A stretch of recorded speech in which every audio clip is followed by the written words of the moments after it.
तुम्हारी मसल्स को ग्रो करने के लिए कोई मोटिवेशन नहीं बल्कि टेंशन चाहिए। तुम चाहे जितनी मर्जी ट्रांसफॉर्मेशन वीडियो देख लो, उससे कोई फर्क नहीं पड़ने वाला जब तक तुम अपनी मसल्स को सही से टेंशन नहीं दोगे, तभी जाके वो ग्रो करेगी। जब मेरे को स्विमिंग करनी नहीं आती थी ना, तो मैं सारा टाइम यूट्यूब पे स्विमिंग की वीडियो देखता रहता था कि स्विमिंग कैसे करे, सांस कैसे ले पानी के अंदर, किक्स कैसे चलती हैं, कौन सी टाइप की कैप यूज़ करनी होती है, कौन से गूगल्स यूज़ करने होते हैं, सारा कुछ रिसर्च कर ली थी, कौन से कपड़े पहनने होते हैं। ऑलमोस्ट 1 महीने तक मैंने ये स्विमिंग वाली वीडियो देखी थी। और उसके बाद जब मैंने असली में स्विमिंग सीखनी शुरू करी ना स्विमिंग पूल में जाके, तो उसके बाद मैंने जो भी कुछ उसमें यूट्यूब पे सीखा था ना, स्विमिंग कैसे करते हैं, मतलब फ्लटर किक्स वगैरह कैसे चलाते हैं, कुछ भी काम नहीं आया मेरे। वीडियोस देखने के बाद तो मेरे को लग रहा था भाई ऐसे हाथ चलाना है, ऐसे पैर चलाने, बस जाके कर लूँगा, उसमें कौन सा बड़ी बात है। लेकिन जब मैं पहले दिन पानी में उतराने जाके, तो मेरी सांस फूल गई थी बिल्कुल, डूबने वाला था मैं। लेकिन फिर जो ट्रेनर था उसने निकाल दिया मेरे को बाहर। वो फिर उसने बोला कि थोड़े कम पानी में तैर लो तुम। उसने फिर जो भी मैंने यूट्यूब पे सीखा था ना, वो सारा उसने प्रैक्टिकली सिखाया, जब जाके मेरे को अच्छे से समझ में आया। लेकिन जब तक मैंने यूट्यूब पे देख के सीखा था ना कि कैसे करना है, कैसे फ्लटर किक चलती है, कैसे किक्स मारते हैं, तब तक मेरे को अंदर से तो लग रहा था कि मेरे को सब कुछ आता है, कर लूँगा मैं जाके, कोई दिक्कत वाली बात नहीं है। लेकिन जब मैंने प्रैक्टिकली उस चीज़ को अप्लाई किया ना, तो तब जाके मेरे को पता चला कि यूट्यूब पे सीखने से ऐसे कुछ नहीं होने वाला जब तक मैं उसको अप्लाई नहीं करूँगा, मसल्स पे असली टेंशन नहीं दूंगा, तभी जाके कुछ फ़र्क पड़ेगा। सेम ऐसे ही मसल्स के साथ होता है। तुम चाहे यूट्यूब पे कितनी भी ट्रांसफॉर्मेशन वीडियो देख लो, कितनी भी मोटिवेशन वीडियो देख लो, जब तक तुम एक्चुअल उस पर टेंशन नहीं डालोगे ना, या तो जिम जाके या फिर घर पे वर्कआउट करके, तब तक तुम्हारी मसल ग्रो नहीं करेगी, वैसे की वैसे ही रहेगी। अगर तुम हैवी वेट उठाओगे ना, तो उससे तुम्हारी मसल जल्दी ग्रो करेंगी। जैसे भी मैंने 1 महीने पहले ना होम वर्कआउट करना शुरू किया था, लेकिन उससे मेरे को कोई खास फ़र्क नहीं पड़ा, क्योंकि हाई रेप ट्रेनिंग से ना तुम्हारी एंडोरेंस तो बढ़ती है, लेकिन मसल्स ज़्यादा ग्रो नहीं करती। इसलिए मैंने अभी फिर से 27 जनवरी को जिम ज्वाइन किया, ताकि मैं अपनी स्ट्रेंथ वापस ला सकूँ और मसल्स गेन कर सकूँ। तुम्हारा जो वर्कआउट प्रोग्राम है ना, वो परफेक्ट हो, इससे इतना ज़्यादा खास फ़र्क नहीं पड़ता, बल्कि फ़र्क इस चीज़ से पड़ता है कि तुम उसे कंसिस्टेंटली फॉलो कर सकते हो या नहीं कर सकते। जैसे जब मैं पहले वर्कआउट करता था ना, तो मैं पुश पुल लेग वर्कआउट करता था, जैसे पुश पुल लेग फिर पुश पुल लेग बिना रेस्ट के 6 दिन ट्रेन करता था हफ्ते में, क्योंकि उस टाइम पे मेरे पास फ्री टाइम ज़्यादा होता था, तो मैं 6 दिन तक ट्रेन कर सकता था आराम से। लेकिन अब थोड़ा काम वगैरह होता है, तो उसकी वजह से मैं ज़्यादा दिन ट्रेन नहीं कर सकता। तो मैं हफ्ते में सिर्फ 3 ही दिन ट्रेन करता हूँ, पुश रेस्ट पुल रेस्ट लेग रेस्ट रेस्ट और फिर रिपीट। तुम चाहो तो ये वाली स्प्लिट भी फॉलो कर सकते हो जो मैंने अभी बताई है, पुश पुल लेग वाली, मेरी 3 दिन की स्प्लिट।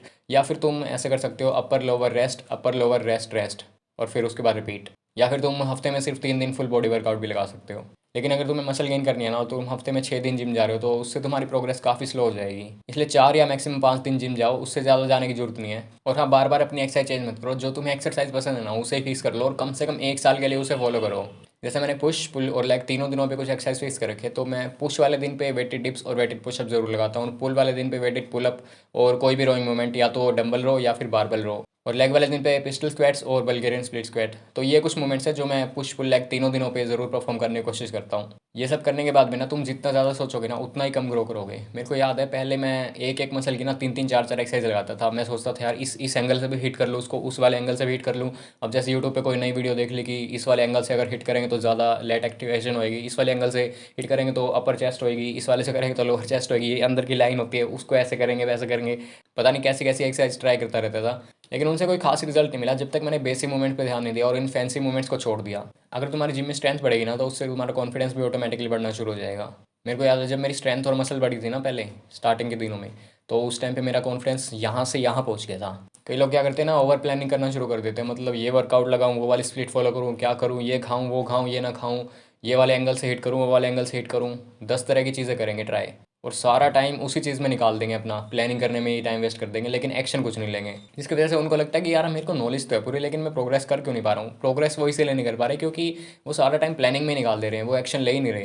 क्योंकि तुम चाहे कितनी भी प्लानिंग कर लो, तुम जब तक उस प्लानिंग को अप्लाई नहीं करोगे ना सही से, तब तक कोई फ़ायदा नहीं है, कोई रिजल्ट नहीं मिलेगा। जैसे मेरा एक दोस्त था जिम में, तो उसको ये भी नहीं पता होता था कि इस वाले एक्सरसाइज को क्या बोलते हैं, इस वाले एक्सरसाइज को क्या बोलते हैं। वो बस आता था जिम में, अपने हैवी वेट उठाता था और चला जाता था, और जाने के बाद हाई प्रोटीन वाली डाइट लेता था। ना कोई प्लानिंग, ना कोई स्प्लिट, ना कोई फालतू की चोचलेबाजी। बस आया, हैवी वेट उठाया और हाई प्रोटीन डाइट ली, बस सिंपल। और एक अजीब बात बताऊं, हमारे ग्रुप में ना सबसे बढ़िया बॉडी उसी की थी। तो इसलिए तुम भी ना ज़्यादा प्लानिंग वगैरह के चक्कर में मत पड़ो, बल्कि एक्शन लेने पे ध्यान दो। तुमने एक्सरसाइज सिलेक्ट कर ली, प्लान बना लिया, स्प्लिट बना ली अपनी, तब उसको जाके बार बार देखो मत, अब इसमें कौन सी वेरिएशन यूज़ करूँ, इस वाले एंगल से हिट करूँ, उस वाले एंगल से हिट करूँ। जैसे मान लो तुमने पुश पुल लेग अपनी स्प्लिट फाइनल कर ली, तो उसको फॉलो करो। उसको ये मत देखो कि अब पुश पुल लेग में भी 10 तरह की वेरिएशन ऐड कर लूँ, ये वाला एंगल ऐड कर लूँ, वो वाला एंगल ऐड कर लूँ। बस तुम उसे फॉलो करो, कम से कम 2 3 महीने के लिए उस प्लेट को फॉलो करो, तब जाकर तुम्हें कुछ फ़र्क पड़ेगा। लेकिन अगर तुम प्लानिंग ही करते रहोगे, तो तुम्हें कोई फ़र्क नहीं पड़ेगा। इसका सिंपल सा सोल्यूशन है, बस कुछ बेसिक कंपाउंड मूवमेंट्स पे ध्यान दो, जैसे weighted pullups, deadlifts, barbell row, weighted dips, bench press, overhead press और स्क्वाट्स। बस इससे ज़्यादा कुछ करने की ज़रूरत नहीं है। अगर इससे ज़्यादा तुम करना चाहते हो तो तुम एक दो एक्सोलेशन मूवमेंट यूज़ कर सकते हो, जैसे लेटरल रेजेस होगी, रेयर डेल्ट के लिए होगी, एक बाइसेप की एक्सरसाइज होगी, एक ट्राइसेप की एक्सरसाइज, बस इतना बहुत है। इसमें तुम जो मैंने तुम्हें पुश पुल लेग वाला रूटीन बताया था, उसमें तुम अपनी फेवरेट एक्सरसाइज ऐड कर सकते हो इन्हीं में से चूज़ करके।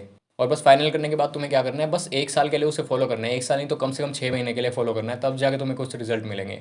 और एक बार फाइनल करने के बाद इन्हीं एक्सरसाइज में प्रोग्रेस करने की कोशिश करो, जैसे हर वीक या तो वेट बढ़ा दो या फिर रेप्स बढ़ा दो, और बस हफ्ते में 3 से 4 दिन ट्रेन करो, उससे ज़्यादा करने की जरूरत नहीं है अगर तुम्हें वेट गेन करना है, मतलब मसल गेन करनी है। और लास्ट में तुम्हें बस दो ही चीज़ों पर ध्यान देना है, ना तो ईगो लिफ्ट करनी, ना ही किसी के साथ खुद को कंपेयर करना। अब मान लो तुम बाइसेप कर लगा रहे हो, तुम लगा रहे हो 10 किलो से, और तुम्हारे साइड में कोई खड़ा होकर लगा रहा है 25 किलो से, तो तुम उसको देख के ये मत सोचो यार ये 25 किलो से लगा रहा है तो मैं भी 25 किलो से ट्राई करता हूँ। ऐसे ईगो लिफ्ट करके या खुद को कंपेयर करके ना तुम कहीं नहीं पहुंचने वाले, और इंजरी होने के चांसेस भी बढ़ जाते हैं ऐसे। इसलिए दूसरों को मत देखो, बस खुद पे ध्यान दो। मैं भी पहले ना दूसरों को देख के खुद को उनसे कंपेयर करना शुरू कर देता था और वेट ज़्यादा उठाने की कोशिश करता था, लेकिन बाद में मेरे को पता चला कि यार ऐसा करने से कोई फ़ायदा नहीं है, मेरा ही उल्टा नुकसान होएगा इससे। इसलिए अब जब मैं दोबारा जिम जाने लगा हूं ना, तो मैं दूसरों को देखता ही नहीं हूँ, मैं बस अपने वर्कआउट पे ध्यान देता हूँ। जो मैंने मतलब अपना आज का रूटीन सेट कर रखा है उसी को फॉलो करता हूँ, कि कितने रेप्स लगाने, कितना वेट उठाना है बस। अब मेरे को इस चीज़ से फ़र्क ही नहीं पड़ता कि दूसरा मेरे बारे में क्या सोचेगा, जिसको जो सोचना है सोचता रहे। अब मैं बस एक सिंपल सी चीज़ सोच के जाता हूँ दिमाग में कि मैं किसी को प्रूव करने नहीं जा रहा, मैं बस खुद को इम्प्रूव करने जा रहा हूँ। एंड में बस एक सिंपल सी चीज़ याद रखो कि वेट अगर तुम ज़्यादा उठा पा रहे हो या रेप्स ज़्यादा लगा पा रहे हो पिछले हफ्ते के कंपैरिजन में, तो इसका मतलब तुम प्रोग्रेस कर रहे हो। बस इतना ही, अपना ध्यान रखो, मिलते हैं नेक्स्ट वीडियो में।